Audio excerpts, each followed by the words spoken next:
Buenos días, buenas tardes, buenas noches, dependiendo de cuando lo vea. Y mucho gusto, me llamo Juan Carlos Pineda Fernández, estudiante de Ingeniería en Sistemas de la Universidad de la UNAM. Y en este video vamos a desarrollar un ejercicio relacionado a movimiento rectilíneo uniforme y movimiento rectilíneo uniformemente acelerado. Ok, para la producción de este ejercicio debemos leer en primera instancia lo que nos plantea. Y dice lo siguiente. Dos carros identificados como X y Y inician su recorrido simultáneamente en un tiempo determinado a lo largo del eje Z, que es la posición. Ambos se conservan desde el mismo marco de referencia. Eh, se- Durante el desarrollo de esta actividad se nos adjuntó un Excel con información sustancial sobre lo que tendremos que manejar, que en mi caso particular va a ser la opción número D. Es decir, de lo que ven acá en pantalla, lo sombreado en verde es la información que vamos a tratar. Bueno, ya con la información asegurada y ya teniendo claro qué es lo que vamos a trabajar, vamos a proceder con las partes de este ejercicio. Primero que todo, una descripción gráfica. Dicho a grosso modo, debemos trabajar con la herramienta de MATLAB, tomando la información que acabamos de ver anteriormente en el Excel y a crear una representación gráfica de los movimientos de estos carros, que sería el carro X y el carro Y. Por acá les tengo la representación gráfica de lo que es la imagen y acá una representación más gráfica y más detallada de lo que sería dicha representación. Procediendo con la parte 2, dicho a grosso modo, hace referencia a cómo debemos emplear el concepto de las regresiones, específicamente la lineal y la cuadrática, para poder obtener las ecuaciones que representan las gráficas que acabamos de ver anteriormente. Específicamente para el carro X vamos a emplear lo que es la regresión lineal, mientras que para el carro Y vamos a emplear lo que es la regresión cuadrática, que sería la información que en este momento están presenciando. Lo primero que se procedió fue a conseguir las ecuaciones, que es la que están viendo en estos momentos aquí en pantalla, en la parte de aquí arriba. Se me puede ver el cursor, espero. Después tenemos lo que sería la posición inicial, que partiendo de que la posición inicial, el tiempo es cero, entonces debemos tomar la ecuación, reemplazarlo por cero y resolver, que como pueden ver acá ya están los resultados correspondientes. La velocidad inicial. La velocidad inicial toma un concepto muy particular. Cuando tú tomas una ecuación cuadrática, la ecuación cuadrática, dicho a grosso modo, es una representación en capas de lo que sería la representación gráfica que estamos viendo, que en física sería básicamente movimiento. Tendríamos un elemento A, B y C. El elemento A, que tiene la variable elevado al cuadrado, representa la aceleración. El elemento B, que tiene una variable, pero que su exponente es 1, que es la velocidad, y dependiendo del contexto puede ser una u otra, y el elemento C, que sería la posición que estuviéramos tratando, que en este caso sería la posición inicial.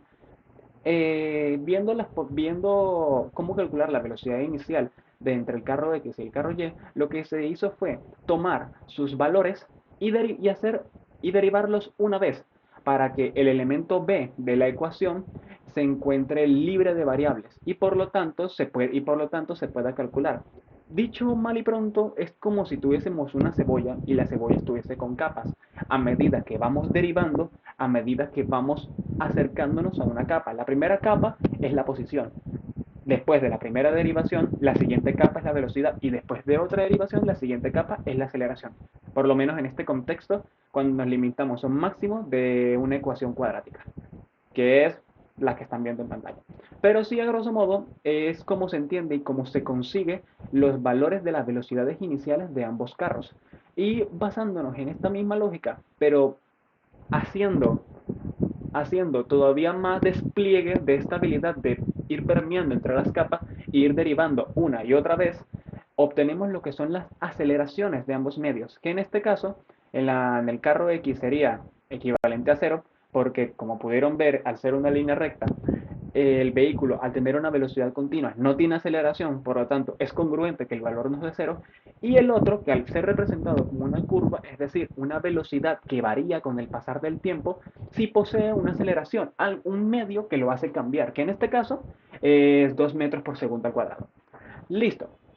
Ya teniendo toda esta información a la mano, podríamos proceder con la siguiente parte, que es el encuentro de los carros. Dicho mal y pronto, esta parte se centra sobre todo es en cálculos. Nos piden específicamente encontrar el tiempo específico en donde se encuentran estos dos carros, determinar la posición específica en la que se encuentran estos dos carros, saber en qué velocidades se encontraban estos carros al momento del encuentro y corroborar si esta información que acabo de mencionar coincide gráficamente. Y como guinda del pastel, la base con la cual vamos a trabajar es la igualdad de la ecuación obtenida de las regresiones que mencioné anteriormente de entre el carro X igualadas al carro Y. A partir de ahí se obtendrá el tiempo y a partir del valor del tiempo se obtendrá todo lo demás. Procedamos con lo primero, el cálculo del tiempo en coincidencia, que es básicamente cuando se encuentran los dos carros. En este caso, acá podemos ver lo que sería la declaración de la propia igualdad y haciendo una serie de procesos básicos de despeje y de básicamente reducir a factores más simples la operación, nos damos cuenta que tenemos un callejón sin salida. Al menos eso aparenta en primera instancia. Porque jugando un poco con las matemáticas, nos podemos dar cuenta que la estructura es prácticamente igual a un binomio incompleto, un binomio al cuadrado incompleto.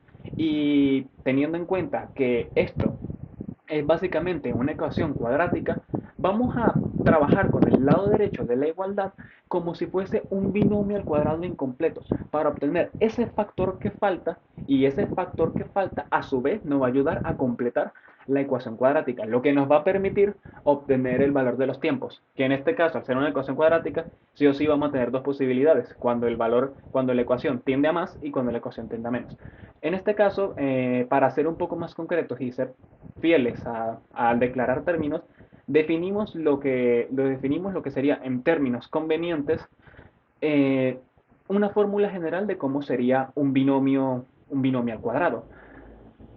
Tomando en cuenta esto, nos podemos dar cuenta que esta expresión y esta expresión, lo que se encuentra a la derecha de t al cuadrado, es decir, menos 2tk y menos 9t, básicamente son la misma expresión cuando tomamos en cuenta la fórmula general y por lo tanto las podemos igualar.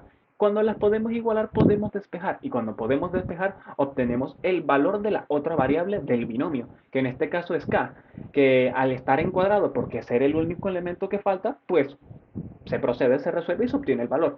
Y este valor es lo que resuelve la ecuación cuadrática, es lo que la completa en el lado derecho y para mantenernos en orden y no que generar desigualdades en la ecuación para que no se dañe, básicamente se hace la misma operación del otro lado porque estamos añadiendo una expresión, hay que trabajar en los dos lados por igual. Después de todo lo ya mencionado, se procede de forma ordinaria. Se procede de forma ordinaria. Se resuelve, se cancela mediante la raíz, se aplica el término más o menos para poder completar los múltiples tipos de posibilidades, que en este caso son dos. Cuando tiende a más, el resultado es de 9.32 segundos. Y cuando tiende a menos, es de menos 0.32 segundos. Estos dos valores son importantes y los dos los vamos a usar más adelante. Después tenemos lo que es el cálculo de posición en coincidencia. Cuando los carros se encuentran, ¿en qué distancia de todo lo que han recorrido, cuál es la distancia en la que se encuentran? En este caso en particular, la operación es más sencilla, porque como se encuentran en el mismo sitio, las dos operaciones no sirven. Tomando los valores anteriormente de lo que tomamos del tiempo, sencillamente reemplazamos. Pero aquí hay una particularidad. Partiendo que la ecuación no representa una resta extra, ¿por qué se añade? Sencillo, porque pude comprobar que gráficamente cuando no añades esa resta, el resultado no coincide con lo que se representa gráficamente, a menos que añadas esa resta que se obtuvo cuando obtuvimos los dos resultados del tiempo anterior, ¿se acuerda? Aplicando todo este valor da 171.44 metros, que sí es lo coherente y concordante con lo que representa la gráfica. Pero bueno, eh, continuando con esto, ya tenemos que seguir con la siguiente petición, calcular la velocidad de ambos vehículos o de ambos carros para variar jerga. Como el vehículo en X es un auto con velocidad constante, es decir, durante todo el recorrido va a la misma velocidad, entonces no hay que hacer cálculos, ya los hicimos antes. Y solamente basta decir que va a 18 metros por segundo. Ya está. En cambio, en el vehículo X, como su velocidad varía, aquí sí toca calcular. En este caso, tomando en cuenta los valores anteriores y tomando en cuenta lo que expliqué sobre cómo aplicamos la derivada en la ecuación que tuvimos de la regresión cuadrática, tomamos en cuenta esa parte de la ecuación en donde el elemento de la velocidad no se encuentra con una variable, no se encuentra con una variable. El término está desnudo y solo tal cual. Tomando este término como tal, palabras más, palabras menos, lo podemos reemplazar con lo que estamos interesados, que es la velocidad inicial, el punto de referencia que estamos manejando. Reemplazamos valores, procedemos a calcular y ya obtuviéramos la velocidad del auto Y, que sería de 46.28 metros por segundo aproximadamente. Ahora viene lo siguiente, ahora viene lo siguiente, la comprobación, si es coherente lo que estamos diciendo con la representación gráfica. Como pueden ver, acá tengo una imagen que es la misma que habíamos visto anteriormente, pero con mayor zoom. Y como pueden ver acá, de toda la referencia, acá hay un punto de encuentro. Perdón, hay un punto de encuentro. Acá, como pueden ver, aquí están las referencias de la leyenda para saber qué líneas, qué cosa. Y acá, como pueden ver, teniendo en cuenta que antes nos metió el tiempo de 9.32, encaja a nivel de tiempo, que es 9.3, y las medidas nos dio 171.44 metros, que es equivalente a lo que dice la referencia, a lo que dice el gráfico. Así que la respuesta es sí, lo que se calculó concuerda con lo que se ve. Procedamos con lo siguiente. En esta última parte de la actividad vamos a trabajar lo que es un simulador. Este simulador provisto por la universidad nos va a permitir crear una especie de caso hipotético de lo que nosotros acabamos de desarrollar anteriormente, el carro X y el carro Y, pero con ciertos matices. Acá en el ejercicio nos especifican que para el carro X debemos añadir el valor que ya obtuvimos más más una cierta referencia específica, que aquí se especifica que es el último número de mi cédula, que en este caso es, ya, ¿verdad? Es 6, así que es básicamente tomar la referencia más el valor que nos están dando, como pueden ver acá desglosado en el texto. Lo dejo acá unos segundos para que puedan leerlo, porque por temas de tiempo no me puedo dedicar a desglosarlo, pero ustedes entienden. Ya viendo esto, teniendo toda la información ya clara y concisa, podemos es proceder a lo que es el ingreso de toda la información. Viendo ahora la imagen con una mayor calidad, el lado izquierdo es lo que estuviera representando el carro X, el vehículo X, que es el movimiento 1. Y en cambio, el otro lado, el movimiento 2, estaría representando lo que sería el carro Y, el vehículo Y, el carro que su velocidad varía. Se procedió a ejecutar la simulación añadiendo las matices que se nos fueron impuestas y los resultados fueron los siguientes: unas variaciones de tiempo, unas posiciones y unas velocidades específicas, las cuales, las cuales nos medían la tarea de graficar y comparar con lo que ya habíamos determinado anteriormente. Continuando con la explicación de la actividad y tomando en cuenta lo que dije hace 3 segundos, ahora tenemos lo que sería la comparativa. Parte de lo que nos dice el ejercicio al final es que la información que obtuvimos de la simulación debíamos ingresarla en la herramienta de MATLAB. De ahí proceder con la simulación, es decir, la representación gráfica de los datos obtenidos del simulador, y de ahí compararlos con lo obtenido de los cálculos anteriores, la primera representación gráfica que hicimos en la parte 1. Y de ahí dar una breve descripción de cuáles son estas diferencias o si cumplen una serie de características.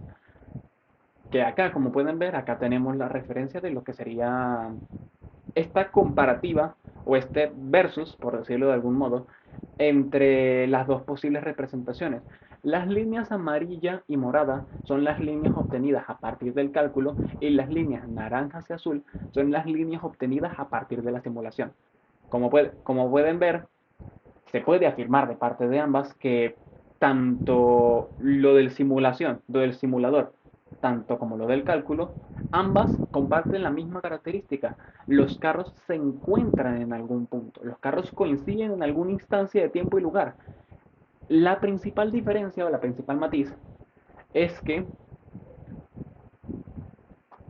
el encuentro sucede antes cuando hablamos de la simulación. Si se fijan en las instancias circunstancias de tiempo, la simulación se encuentra entre los lapsos de 7.58 segundos a una distancia entre medias de entre 150 y 160 metros. Mientras que lo obtenido de los cálculos se encuentra en prácticamente el lado opuesto de la gráfica, entre 9 y 9.5 segundos y un poco más arriba de 170 metros. Bueno, ya con toda esta explicación dada a grosso modo, podemos entender más o menos lo que fue la actividad y más o menos cómo desarrollar lo que sería todo lo que nos solicitaron anteriormente. Bueno, no tengo nada más que decir por los momentos, ya está todo dicho, o por lo menos eso creo. Espero que tengan un buen día y gracias por su atención.